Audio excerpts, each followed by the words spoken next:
8월 6일 목요일 말씀을 나누는 자리에 오신 여러분들을 진심으로 환영하고 축복합니다. 오늘은 세계 모든 지역 교회를 위해 기도하고 말씀을 나누겠습니다. 기도합니다.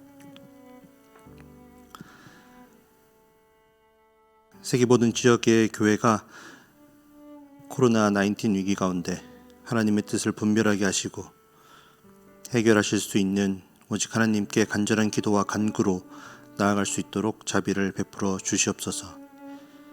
교회에 모여 예배하지 못하는 미국과 한국 교회의 사태들을 빠르게 마무리되게 하시고 이 영적인 광야 가운데 세우신 교회를 향한 하나님의 뜻을 깨닫게 하시어 모든 예수님의 교회들을 새롭게 하시옵소서. 위기 속에서 예수 그리스도의 복음과 성숙한 시민의식으로 세상의 소금과 빛의 역할을 감당하게 하시며 하나님의 영광을 드러내는 우리 모두가 되게 하여 주시옵소서. 예수님의 이름으로 감사하며 기도 올려드립니다. 아멘. 오늘 함께 새롭게 시작하는 하나님의 말씀은 베드로전서입니다. 오늘은 베드로전서 1장 1절과 2절의 말씀을 함께 나누도록 하겠습니다. 제가 봉독해 올리겠습니다. 예수 그리스도의 사도 베드로는 본도, 갈라디아, 갑바도기아, 아시아와 비두니아에 흩어진 나그네 곧 하나님 아버지의 미리 하심을 따라 성령이 거룩하게 하심으로 순종함과 예수 그리스도의 핏부림을 얻기 위하여 택하심을 받은 자들에게 편지하노니 은혜와 평강이 너희에게 더욱 많을지어다. 아멘. 이는 살아계신 하나님의 말씀입니다. 오늘부터 매주 목요일 이 시간을 통해 함께 베드로전서를 나누도록 하겠습니다. 여러분 잘 아시다시피 베드로전서는 사도 베드로가 쓴 편지입니다. 너무나 당연한 이야기이긴 하지만 누군가가 편지를 쓸 때에는 대부분 그 편지를 받는 수신인이 있습니다. 그리고 그 편지를 쓴 확실한 목적이 있게 마련입니다. 신약에는 많은 서신들이 있습니다. 그 서신들을 잘 살펴보면 편지를 받게 될 사람들이 조금씩은 다르기는 하지만 시기에 따라 그 내용이 조금씩 비슷한 것을 알 수 있습니다. 초대교회 예수님을 구주로 믿기 시작하던 때에는 외부로부터 들어오는 핍박과 박해로부터 그 믿음을 지키자는 내용을 주로 다루고 있습니다. 그런데 시간이 어느 정도 지나서 초대교회가 조금 안정을 찾을 때에는 외부로부터의 사단의 공격이 아니라 내부로부터 공격이 시작되는 것을 우리가 볼 수 있습니다. 이러한 특징은 베드로전서와 베드로후서를 보면 동일하게 일어나고 있습니다. 주후 64년경에 쓰여진 베드로전서는 당시 소아시아 전역에 흩어져 있는 복음을 듣고 하나님의 자녀가 된 성도들에게 교회 외부로부터의 고난과 핍박을 잘 견딜 수 있도록 여러 가지 소망의 말로 격려하고 있는 것에 반해 몇 년이 지나서 쓴 베드로후서에서는 교회 외부가 아닌 교회 내부에서 일어나고 있는 거짓 교사들의 위험을 알리고 그들의 거짓된 미혹에 대해서 어떻게 대처해야 하는지에 대해 알려주고 있다는 것을 발견할 수 있습니다. 베드로전서 1장 6절을 보니까 너희가 이제 여러 가지 시험으로 말미암아 잠깐 근심하게 되지 않을 수 없으나 라고 말하는 것을 보면 당시에 그리스도인들이 여러 가지로 시험을 당하여 근심하고 있다는 것을 알 수 있습니다. 앞으로 말씀을 살펴보면 알겠지만 이방인으로서 예수님을 믿는다는 이유 때문에 비방을 받고 욕을 먹고 부끄러움을 당하는 일은 너무나 흔한 일이었고 재산을 빼앗기기도 하고 옥에 갇히기도 하고 심지어는 목숨을 잃는 경우도 있었습니다. 베드로전서는 바로 그들을 위해 쓴 편지였습니다. 그런데 그 시작이 조금 이상합니다. 그렇게 어려운 가운데서 신앙을 지키는 것도 사실 서러운데 그런 성도들을 향해 오늘 사도 베드로는 그들을 나그네라고 부르고 있기 때문입니다. 1절을 보시면 본도, 갈라디아, 갑바도기아, 아시아와 비두니아에 흩어진 나그네들이라고 편지를 받아보게 될 하나님의 자녀들을 나그네라고 부르고 있는 것을 우리가 발견할 수 있습니다. 여러분 누가 나그네입니까? 국어사전에 보니까 나그네를 자기 고장을 떠나 다른 곳에 잠시 머물거나 떠도는 사람이라고 정의가 내려져 있습니다. 저나 여러분 중에 몇몇 분들과 같이 태어난 고향 혹은 고국을 떠나서 낯선 곳에서 잠시 머물고 있거나 정착하지 못한 채 떠들고 있는 사람들을 나그네라고 부른다는 것입니다. 10년 정도 미국에서 살고 있어도 저의 마음에는 한국이 고향이고 또 그곳에 남겨져 있는 가족이나 친구들이 그립고 또 음식들이 그립고 또 기회가 되면 고향으로 돌아가고 싶다는 마음이 드는 것은 본능적으로 고향을 향한 애틋한 마음이 우리 안에 깊게 자리 잡고 있기 때문일 것입니다. 이렇듯 고향을 떠나 다른 곳에 잠시 머물면서 정처 없이 떠들고 있을 때 누군가가 나그네라고 부르면 이 뭔지 모르게 서럽고 또 슬픈 감정이 먼저 생기게 마련입니다. 그런데 오늘의 본문 베드로전서 1장 1절에서 나오는 나그네의 뜻을 조금만 깊게 생각해 보면 소아시아에 흩어져 있는 성도들이 자신들을 나그네라고 부르는 사도 베드로 때문에 속상한 마음이 생기는 것이 아니라 그것으로 인해 소망과 기쁨이 생기게 된다는 것입니다. 왜 그렇습니까?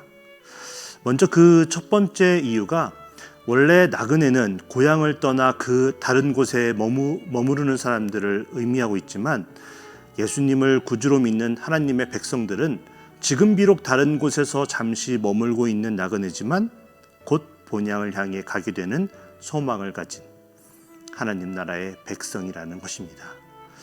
세상적 의미의 나그네의 삶은 고향으로 돌아간다는 확실한 보장이 없다 보니 그 인생이 조금은 슬퍼 보이지만 하늘나라를 본향으로 둔 하나님의 자녀들은 언젠가는 무조건 그 본향으로 가게 되어 있으니 기쁠 수밖에 없다는 것입니다. 더욱이 비록 예수님을 믿는다는 이유만으로 지금은 이 세상에서 제대로 대우도 받지 못하고 갖은 박해를 받으면서 어려움 가운데 나그네와 같이 살고 있고 설령 이 땅에서의 고향으로 우리가 돌아간들 그 환경은 어디나 거의 비슷하고 똑같을 텐데 세상적인 썩어질 기업을 가진 게 아니라 없어지지도 않고 더럽혀지지도 않으며 쇠하지도 않는 하나님이 계신 하늘나라가 우리가 가게 될 본향이기 때문에 우리가 더욱더 기쁠 수밖에 없다는 것입니다. 그러니 그 소망이 있는 우리들은 지금은 비록 나그네라고 불리며 서러움을 당하고 있지만 당당할 수 있고 이 모든 고난을 이겨낼 수 있게 된다는 것입니다. 그런데 주변에 이 사실을 알지 못하고 이 세상을 본향으로 생각하며 이 세상에서 성공하여 지금은 비록 어떠한 박해도 어려움도 없이 행복하게 살다 보니 하나님을 믿어서 고난과 어려움에 있는 사람들을 어리석은 사람이라고 말하는 사람들이 우리 주변에 너무나 많이 있다는 것입니다. 하지만 그들에게 어떠한 미래가 기다리고 있습니까? 지금은 비록 나그네가 느끼는 그 서러움과 외로움과 아픔을 그들이 모르겠지만 나중에 하나님 나라가 다시 임하게 될 때에 그들은 반대로 영원토록 나그네와 같은 삶을 살아가게 될 거라는 것입니다. 여러분이 본향은 어디에 있습니까? 오늘 이 말씀을 듣는 우리 모두에게 이 땅에서의 삶은 정말 잠깐의 시간이고 나중에 삶이 영원하다는 깨달음이 있게 되어 하나님이 두 팔을 벌리고 기쁨으로 맞이해 주실 그 하나님 나라의 소망을 품고 이 땅에서의 잠시뿐인 모든 어려움과 아픔을 이겨낼 수 있는 믿음이 우리 모두에게 있게 되시길 간절하게 기도합니다. 그런데 만약 사도 베드로가 오늘의 본문 1절에서 이 편지를 받게 될 수신자들을 그냥 흩어진 나그네라고 부르면서 바로 이 편지의 본론으로 들어갔다면 충분히 오해할 수도 있었겠지만 베드로는 바로 본론으로 들어가지 않고 왜 우리가 하늘의 소망을 품을 수 있는 나그네가 되게 되었는지를 2절에서 자세하게 설명해 주고 난 후에 본론으로 들어가고 있습니다. 그래서 비록 나그네의 인생으로 어려움을 많이 겪고 있지만 슬퍼하고 외로워하지 말고 하나님의 자녀로서 하나님의 기업을 바라보며 하나님의 자녀답게 거룩한 삶을 살고 예수님을 본받으며 날마다 찬양의 제사를 드리며 선을 행하고 형제를 사랑하자고 베드로전서 전체를 통해 흩어져 있는 성도들을 격려하고 있는 것입니다. 자, 어떻게 우리가 하나님 나라에 소망을 둔 나그네가 될 수 있었습니까? 바로 삼위일체이신 하나님께서 우리를 택하여 주셨기 때문이라고 오늘의 본문 1장 2절에서 설명해 주고 있습니다. 2절을 한번 제가 다시 읽어보도록 하겠습니다. 곧 하나님 아버지의 미리 아심을 따라 성령이 거룩하게 하심으로 순종함과 예수 그리스도의 핏부림을 얻기 위하여 택하심을 받은 자들에게 편지하노니. 우리 모두가 택하심을 받은 하나님의 백성이라는 것입니다. 어떻게 하나님께서 우리를 택하여 주셨습니까? 먼저 하나님 아버지의 미리 아심을 따라 택하심을 받았습니다. 여러분, 에베소서 1장 4절에서 바울도 똑같이 선포하고 있습니다. 곧 창세전에 그리스도 안에서 우리를 택하사. 그렇습니다. 하나님의 선택이 있었기 때문에 우리가 하나님을 알게 되었고 구주 예수님을 믿고 구원을 받게 된 것입니다. 우리가 하나님을 택한 것이 아니고 하나님께서 먼저 우리를 택하여 주신 것입니다. 우리가 우리의 공로로 하나님의 선택을 받은 것이 아니고 하나님께서 우리를 사랑하사 아무런 공로 없이 우리를 먼저 선택해 주신 것입니다. 그러니 우리가 축복받은 나그네라는 것입니다. 두 번째로 우리가 어떤 택함을 받았습니까? 바로 성령님의 거룩하게 하심으로 택하심을 받았습니다. 에베소서 1장 4절에도 똑같이 사도 바울이 이렇게 선포합니다. 우리로 사랑 안에서 그 앞에 거룩하고 흠이 없게 하시려고. 왜 우리가 거룩해져야 합니까? 왜 우리가 성령님의 거룩하게 하시는 택하심을 반드시 받아야 합니까?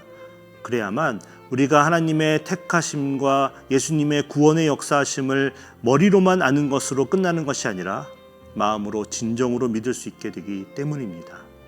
다시 말해, 오직 성령님만이 죄인이었던 우리의 마음을 밝혀서 하나님을 알고 우리의 죄를 회개하며 예수님을 구주로 믿을 수 있도록 도와줄 수 있다는 것입니다. 그래서 우리는 성령님의 거룩하게 하시는 택하심을 받아야 하는 것입니다. 그래야 우리가 거룩하게 되어 이 땅의 삶이 나그네의 삶이고 언젠가 가게 될 하늘나라를 본향으로 알고 이 모든 어려움을 기쁨으로 이겨낼 수 있게 되기 때문입니다. 마지막으로 우리는 어떠한 택하심을 받아야 합니까? 바로 예수님의 핏부림을 얻을 수 있는 택하심을 받아야 합니다. 사도 바울이 에베소서 1장 5절에서 어떻게 이것에 대해서 이야기하고 있습니까? 그 기쁘신 뜻대로 우리를 예정하사 예수 그리스도로 말미암아 자기의 아들들이 되게 하셨으니. 그렇습니다.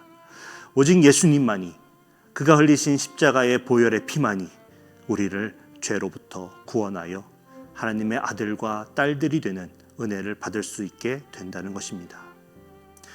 왜 예수님께서 십자가에서 피 흘리시며 죽으셔야만 했습니까? 우리가 그만한 가치가 있는 사람들이었습니까? 우리가 그만큼 하나님이 보시기에 거룩한 삶을 살기 위해 노력하며 살았지만 어쩔 수 없이 그냥 한두 번의 죄에 빠져 하나님과 멀어지게 되었던 것이었습니까?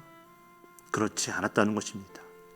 우리는 영원히 죽을 수밖에 없는, 하나님 나라가 다시 임하게 되어도 그곳을 본향으로 삼을 수 없었던 죄인이었다는 것입니다. 그런데 하나님의 은혜와 사랑으로 우리가 하늘나라를 본향으로 삼는 이 땅에서의 나그네가 될 수 있었다는 것입니다. 여러분, 모든 것이 하나님의 자비시며 우리를 불쌍히 여기셨던 그 긍휼하심 때문이었습니다. 그러니 우리가 감사가 넘치는 나그네의 삶을 사는 것이 당연한 것이 아니겠습니까? 다른 사람에게 하소연한들 해결할 수 없는 너무나 많은 어려움들이 우리의 삶을 지금 에워싸고 있지만 십자가에 예수님을 생각하면 그토록 우리를 사랑하셨던 하나님을 믿고 감사하며 하늘의 소망을 품고 이겨나가야 한다는 것입니다. 바로 사도 베드로가 소아시아에 흩어져 있는 하나님의 백성들이 이미 하나님 아버지께서 미리 아시고 택하여 주셨으며 하나님의 아들 예수 그리스도께서 십자가에서 죽으심으로 죄를 대속해 주셨으며 그것을 성령님께서 도와주심으로 알고 믿게 되어 거룩하게 거듭나서 구원에 이르게 되었고 결국 하늘의 소망을 이미 가지고 있는 사람들이라는 것을 알고 있었기 때문에 예수 그리스도의 사도였던 베드로로서 그들을 당당하게 믿음 안에서 흩어져 있는 나그네라고 오늘의 본문에서 말하고 부르고 있는 것입니다. 이제 함께 계속해서 나눌 베드로전서와 후서를 통해 하나님께서 우리에게 많은 것들을 또 말씀해 주실 것입니다. 때로는 그것이 기쁨이 될 수도 있지만 또 때로는 그것이 우리에게 큰 부담감으로 올 수도 있을 것입니다.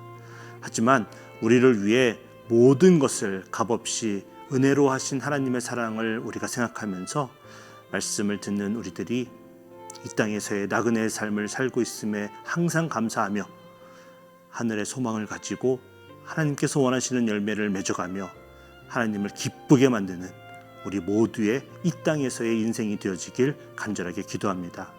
그래서 언젠가 이 땅에서의 나그네의 인생의 여정을 성공적으로 마치게 되는 우리 모두가 되어지길 간절하게 축복하며 기도합니다. 함께 기도하겠습니다.